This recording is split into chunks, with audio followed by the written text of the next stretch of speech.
رب اشرح لي صدري ويسر لي أمري واحلل عقدة من لساني يفقهوا قولي رب زدني علما وارزقني عملا سبحانك لا علم لنا إلا ما علمتنا إنك أنت العليم الحكيم.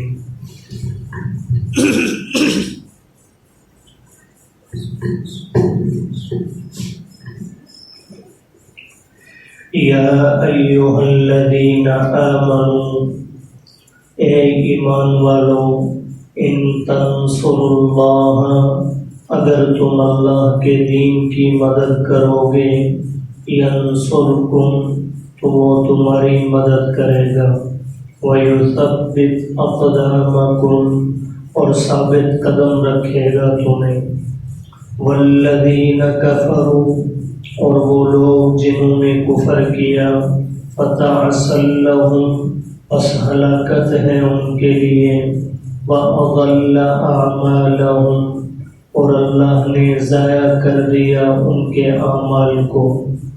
ذَلِكَ، یہ اس لیے کہ بِأَنَّهُمْ كَرِهُوا، کہ بے شک ان لوگوں نے ناپسند کیا، ما انزل اللہ، اس کو جو اتارا اللہ نے، فَأَحْبَطَ أَعْمَالَهُمْ، پس ضائع فرما دیا اللہ نے ان کے اعمال کو.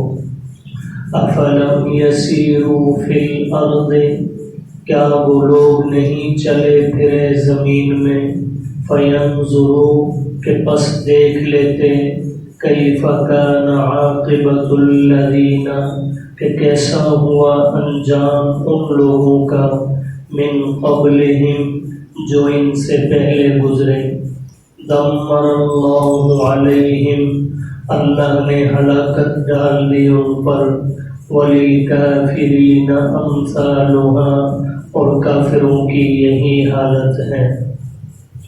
ذالک، یہ اس لیے کہ بِأَنَّ اللَّهَ مَوْلَى الَّذِينَ آمَنُوا، کہ بے شک اللہ مولا ہے ان لوگوں کا جو ایمان لائے، وَأَنَّ الْكَافِرِينَ لَا مَوْلَى لَهُمْ، اور بے شک کافروں کے لیے کوئی کارساز نہیں.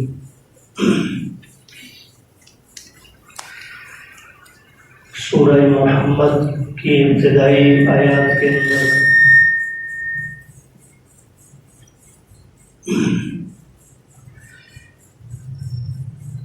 ابتدائی آیات میں اللہ پاک نے اہل ایمان اور اہل باطل کا تقابل پیش فرمایا.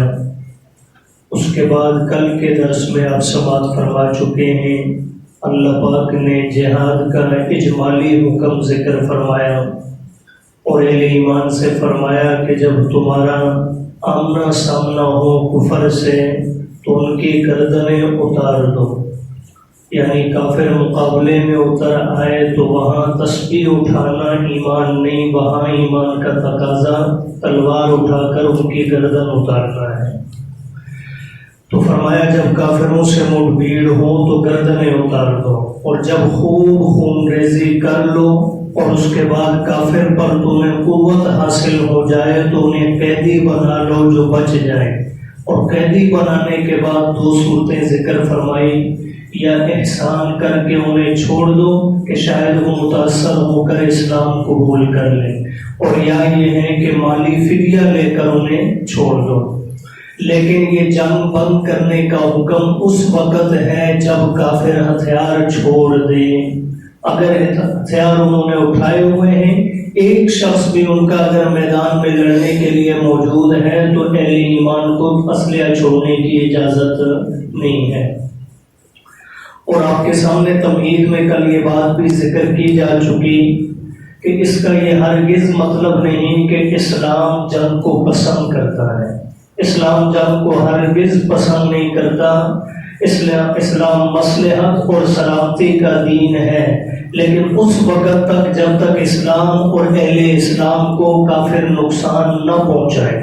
اگر کفر کی طرف سے نقصان پہنچایا جائے، ایسی صورت میں اسلام ہی جہاد کا حکم دیتا ہے. اور پھر اسی دین کے اندر یہ موجود ہے کہ اللہ نے جنت کو تمہاری تلواروں کے سائے کے نیچے رکھا ہے. تو بہرحال کل کی آیات میں ضمناً حکم آ چکا ہے جہاد کا. آج کے درس میں جو باتیں شامل ہیں ان میں بھی پہلی آیت کریمہ کے اندر اللہ نے اسی مضمون کو اجمالاً ذکر فرمایا، جہاد کے مضمون کو. ارشاد فرمایا یا ایھا الذین آمنوا، اے وہ لوگوں جو ایمان لے آئے، ان تنصروا اللہ، نصر ینصر کا معنی مدد کرنا ہے، لیکن یہاں پر اب لفظی معنی جو بن رہا ہے کہ اگر تم اللہ کی مدد کرو گے، حالانکہ اللہ کی ذات کو کسی کی مدد کی ضرورت نہیں ہے. تو اس لیے ہم نے ترجمہ میں بھی جو معنی کیا ہے وہ یہ کیا کہ تم اللہ کے دین کی مدد کرو گے، اللہ کے دین کے لیے نصرت کا باعث بنو گے، گویا تلوار اٹھا کر اسلام کے دفاع کے اندر اور اسلام کے پھیلنے کے اندر تم سبب بنو گے تو ینصرکم، وہ اللہ بھی تمہاری مدد کرے گا. اب اسی کا دوسرا پہلو جملے کا نکال لیں، دین کی مدد کریں گے تو اللہ بھی مدد فرمائیں گے، اور اگر دین کی مدد چھوڑ دیں گے تو اللہ بھی تمہیں دوسرا پہلو خود نکالنا ہے. اس لیے آج میری اور آپ کی حالت جو ہے وہ یہ اس لیے بنی ہوئی ہے پوری دنیا کے اندر بحیثیت مسلمان ہم ذلیل ہیں کہ آج ہم نے دین الہی کی نصرت چھوڑ دی ہے، اور آسان کر دوں تو آج ہم نے جہاد کو چھوڑ دیا ہے. اور اللہ کے پیارے حبیب صلی اللہ علیہ وسلم نے تو صاف فرما دیا تھا اذا ترکتم الجہاد فسلط اللہ علیکم الذلہ، جب تم جہاد کو بالکل ترک کر دو گے اللہ تمہارے اوپر ذلت کو مسلط کر دے گی. اس لیے ایک صورت تو اس کا یہ معنی ہرگز نہیں ہے کہ ہر بندہ اسلحہ اٹھائے، تلوار اٹھائے اور نکل پڑے. نہیں، اگر ایک ریاست کے اندر آپ رہتے ہیں تو ریاست کے جو ہے قوانین کو فالو کرنا اور ان کو لے کر چلنا یہ بھی ہمارے ذمہ لازم ہے، اور دین ہی اس بات کا ہمیں پابند کرتا ہے. اس لیے یہ تو ہرگز نہیں کہ آپ فوراً سے اٹھیں اور نکل، لیکن کم از کم اتنا میرے اور آپ کے دل کے اندر ہونا چاہیے کہ جہاد بھی شاعر اسلام میں سے ایک ہے. جس طرح حج ہے، حاجی کہلانے کو ہر ایک تیار ہے، مجاہد بننے کو کیوں تیار ہے؟ نمازی کہلانے کو ہر ایک تیار ہے، مجاہد بننے کو کیوں تیار نہیں؟ غازی بننے کو کیوں تیار نہیں؟ تو یہ جو ہم نے نمازی اور غازی کے بیچ میں فرق کر دیا ہے کہ نمازی تو مسلمان ہے اور غازی کو ہم نفرت کی نگاہ سے جو دیکھتے ہیں، یاد رکھیے کہ جب تک جہاد اور اہل جہاد کے متعلق ہمارے دلوں کے اندر نفرت باقی رہے گی. اللہ کے حبیب صلی اللہ علیہ وسلم کی ایک حدیث سماعت فرما لیں، فرمایا اگر کسی کلمہ گو کی پوری زندگی میں کبھی جذبہ جہاد پیدا نہیں ہوا، کبھی جہاد کے لیے اس نے تیاری نہیں کی، اور اسی حالت میں وہ مر گیا تو فرمایا یہ نفاق کی موت مرا ہے. اس لیے جہاد کے خلاف نفرت نہیں، محبت ہونی چاہیے. انشاءاللہ جب کبھی ضرورت پڑے گی، ریاست جب ہمیں جو ہے حکم کرے گی تو انشاءاللہ ہم ریاست کے ساتھ کھڑے ہو کر ملک کا بھی دفاع کریں گے اور انشاءاللہ دین کا بھی دفاع کریں گے. تو بہرحال فرمایا اے اہل ایمان، اگر تم اللہ کے دین کی نصرت کرو گے تو ینصرکم، وہ بھی تمہاری نصرت کرے گا، وَيُثَبِّتْ أَقْدَامَكُمْ، اور وہ تمہارے قدم بھی ثابت کر دے گا، تمہیں کبھی ڈگمگانے نہیں دے گا. اب یہ ہے جس موقع پر نازل ہو رہی ہے اس کے کچھ ہی دنوں بعد غزوہ بدر ہوا. اب صحابہ کرام نے یہ نہیں دیکھا کہ ہمارے پاس تو تلواریں بھی مکمل موجود نہیں، جسم کی حفاظت کے لیے ڈھال بھی موجود نہیں، سواریاں بھی موجود نہیں، تعداد بھی 300 کے قریب ہے، مقابلے میں ہزاروں اسلحہ سے لیس لشکر موجود ہے. صحابہ اللہ کے دین کی نصرت میں نکل پڑے کہ بچ گئے تو غازی بنیں گے، نہیں تو شہید ہو جائیں گے. تو اللہ نے ان کی مدد فرمائی ہے نہیں، فرشتے اتار دیے. بعض جگہ پہ ہے 3000، بعض میں ہے 5000، بعض میں سے زائد کا بھی کم و بیش کا بھی ذکر ہے. اور بعض صحابہ نے تو بعض فرشتوں کو دیکھا اور حضور سے جا کر عرض کی یا رسول اللہ وہ فلاں، فرمایا وہ جبریل امین تھے. تم نے اصلی حالت میں انہیں نہیں دیکھا، انسانی شکل میں دیکھا، لیکن وہ جبریل امین تھے، اللہ نے تمہاری نصرت کے لیے انہیں بھیجا. تو بہرحال جب اللہ کی دین کی نصرت کریں گے تو اللہ ظاہری طور پر بھی اور باطنی طور پر بھی نصرت فرمائیں گے اور قدم بھی ثابت کر دیں گے.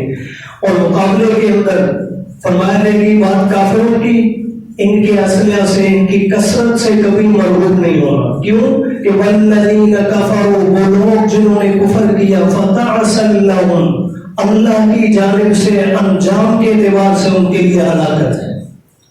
وہ آج نہیں تو کل ایک وقت آئے گا کفر نیست و نابود ہوگا، برباد ہوگا. وَأَضَلَّ أَعْمَالَهُمْ، اور ساتھ ہی مسلمانوں کی اصلاح بھی کر دی کہ کافروں کے ظاہری کچھ اچھے کام جو بظاہر نظر آتے ہیں ان سے متاثر بھی نہیں ہونا، اس لیے کہ وہ کسی کام آنے والے عمل تو وہ ہے جو جنت میں لے کے جائے. اگر کوئی عمل جنت میں لے جانے کا سبب نہیں تو ایسا کوئی بھی عمل کام آنے والا نہیں. فرمایا فَأَضَلَّ أَعْمَالَهُمْ، اللہ نے ان کافروں کے اعمال بھی ضائع کر دیے. اور اگلی آیت کریمہ میں اللہ نے وجہ بھی بیان کر دی کہ اہل ایمان کی نصرت اور کافروں کے لیے ہلاکت. اللہ نے یہ فرق کیوں کیا؟ حالانکہ دونوں کو پیدا کس نے کیا جی؟ اللہ نے. لیکن اللہ نے یہ فرق کیا کیوں؟ اس کی وجہ کیا ہے؟ فرمایا ذالک، یہ فرق اس لیے ہے کہ کافروں نے بِأَنَّهُمْ كَرِهُوا مَا أَنزَلَ اللَّهُ، کہ انہوں نے ناپسند کیا اس چیز کو جو اللہ نے نازل فرمائی، یعنی قرآن مجید کو، اور اہل ایمان نے قرآن کو قبول کیا. تو لہذا کافروں کے لیے فرمایا فَأَحْبَطَ أَعْمَالَهُمْ، اللہ نے اکارت فرما دی ہے، ان کے اعمال ضائع کر دیے. اور ساتھ ہی فرمایا أَفَلَمْ يَسِيرُوا، غور و فکر کی دعوت، اس لیے کہ اللہ کی ذات کبھی یہ نہیں چاہتی کہ بلا فکر کیے سوچے سمجھے موقع دیے فوراً ہلاکت میں ڈال دیے. اس لیے انبیاء بھی بھیجے جاتے رہے، بار بار سمجھایا جاتا رہا اور یہ دعوت فکر بھی دی جاتی رہی. افلم یسیروا فی الارض، یہ لوگ کیوں نہیں چلتے پھرتے زمین میں، فینظروا، کے پس دیکھ لیں، کیف کان عاقبۃ الذین من قبلہم، کیسا ہوا انجام ان لوگوں کا جو ان سے پہلے گزرے، یعنی کافر، قوم عاد، قوم ثمود، قوم لوط. ان سب کو جو ہے یہ دیکھتے کیوں نہیں کہ دمر اللہ علیہم، کہ اللہ نے ان سب کو مریا میٹ کر دیا. تدمیر کا معنی ہے وجود کو ختم کر دینا، تو فرمایا اللہ نے ان کا وجود ہی ختم کر دیا. وَلِلْكَافِرِينَ أَمْثَالُهَا، اور فرمایا کافروں کی یہی حالت ہے، بات نہیں ہے کہ تو ایک دن سب نے ہلاک ہو جانا ہے. اور اگلی آیت کریمہ میں اہل ایمان کے لیے تسلی، حوصلہ، اور کافروں کے لیے جو ہے پھر ایک برے انجام کی جو ہے پہلے سے انہیں خوشخبری سنائی جا رہی ہے. فرمایا ذَلِكَ بِأَنَّ اللَّهَ مَوْلَى الَّذِينَ آمَنُوا، اہل ایمان کو نوازا جانا اس لیے ہے کہ اللہ ان کا مولا ہے. اہل ایمان کا دوست کون ہے جی؟ مولا کے کئی معنی ہیں. مولا کا معنی کارساز بھی ہے، مولا کا معنی آقا بھی ہے، مولا کا معنی دوست بھی ہے. یہاں اس آیت کریمہ میں آپ ان تینوں معنوں میں سے ہر ایک معنی مراد لے سکتے ہیں. کارساز کا معنی بھی کہ اللہ کی ذات کارساز بھی ہے. آپ اس سے معنی جو ہے آقا بھی لے سکتے ہیں کہ اللہ ہم سب کے کیا ہے جی؟ آقا ہے. اور اس کا معنی دوست بھی لے سکتے ہیں، اللہ ولی الذین آمنوا، اللہ ایمان کے کیا ہے جی؟ دوست ہیں. اللہ پاک خود اعلان فرما رہے ہیں. آج دنیا میں اگر کوئی بادشاہ کہہ دے کہ فلاں میرا قریبی عزیز ہے، فلاں سے میرا اچھا تعلق ہے، تو وہ فخر کرتا ہے. اللہ مجھے اور آپ سے فرما رہے ہیں کہ ایمان والوں میں تمہارا دوست ہوں. اس سے بڑھ کر احساس کیا ہوگا؟ غزوہ بدر کے اندر جب غزوہ بدر یا غزوہ احد، اللہ کا بھی بیشی معاف فرمائے، کسی ایک معرکہ کے اندر جب مسلمانوں کا تقابل کفر سے ہو رہا تھا، تو اس وقت تک ابو سفیان ایمان نہیں لائے تھے رضی اللہ تعالیٰ، کافروں کے سربراہ تھے. تو انہوں نے ایک موقع پر جو ہے بیچ میں کہا لَنَا الْعُزَّى وَلَا عُزَّى لَكُمْ، اے مسلمانوں ہم سے مقابلہ کرنے آئے ہو، ہمارے پاس عزا کی صورت میں جو ہے ہمارا معبود موجود ہے، تمہارے پاس تو نہیں ہے. تو نبی کریم صلی اللہ علیہ وسلم نے فرمایا صحابہ سے، تم جواب میں کہو. حضرت عمر نے پھر یہ جملے بول کر کہے لَنَا مَوْلَى وَلَا مَوْلَى لَكُمْ، ہمارے لیے بھی ہمارا رب مولا ہے اور تمہارا مولا کوئی نہیں. اور پھر دنیا نے دیکھا کہ عزا میں اس کو نابود ہوا اور اللہ کی شان بلند ہوئی. تو فرمایا بے شک اللہ مولا ہے ان لوگوں کا جو ایمان لائے. وَأَنَّ الْكَافِرِينَ لَا مَوْلَى لَهُمْ، اور بے شک کافروں کا کوئی بھی مولا نہیں. دنیا میں تو جب تک حیثیت ہے لوگ ساتھ کھڑے ہو جاتے ہیں، حیثیت ختم ہوتی ہے تو سب ساتھ چھوڑ دیتے ہیں۔ ایک وفا کرنے والی ذات اللہ کی ہے جو ہمیشہ ساتھ ہے۔ اللہ پاک اپنا قرب اور محبت نصیب فرمائے۔